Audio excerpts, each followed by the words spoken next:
Coming up on today's episode of Airborne-Unmanned.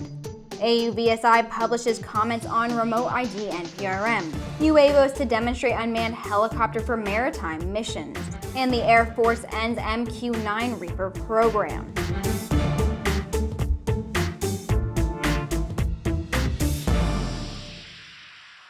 Welcome to Aero-News Network's Airborne-Unmanned, a weekly news program covering all things unmanned, in partnership with AUVSI, the Association for Unmanned Vehicle Systems International. I'm Sophie Herlock. AUVSI published a 27-page comment on the controversial FAA Remote ID NPRM. In their comment, the association suggested the prioritizing of compliant operators when processing applications for those wishing to fly drones, either subject to waiver under Part 107.205 or Part 135 exemption for on-demand operations, as well as offering financial rebates for manufacturers or reimbursement for the knowledge exam taken by aspiring commercial drone pilots. In the filing, they also asked the FAA to move forward with other rulemaking, such as flight over people and BVLOS operations, to expand operations once remote ID is finalized, while also considering the importance of operator privacy and security. If you would like to read AUVSI's comments to the FAA in full, you can find them posted on their website at auvsi.org. Now let's take a quick look at news making rounds of the unmanned vehicle communities. It's time for today's Unmanned Minute.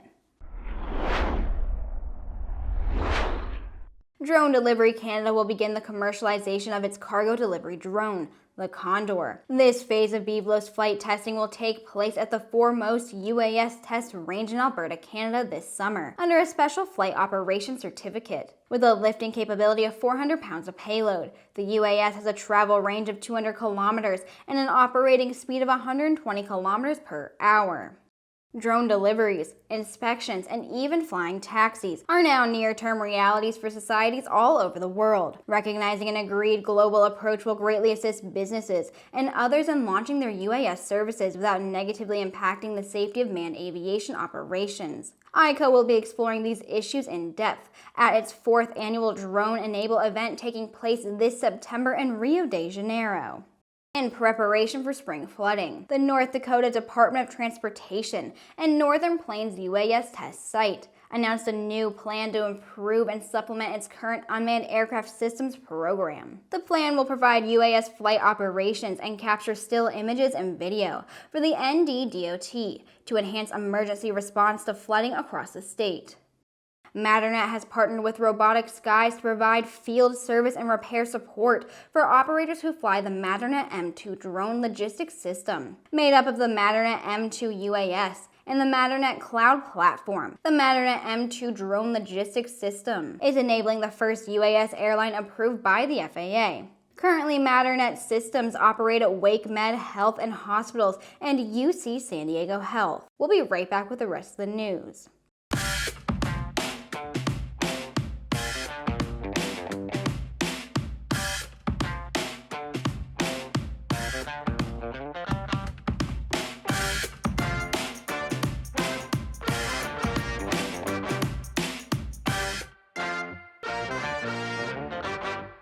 UAVOS and its partner ISR Unmanned Technology will conduct search and rescue maritime missions using their joint ISR350-5 unmanned helicopter.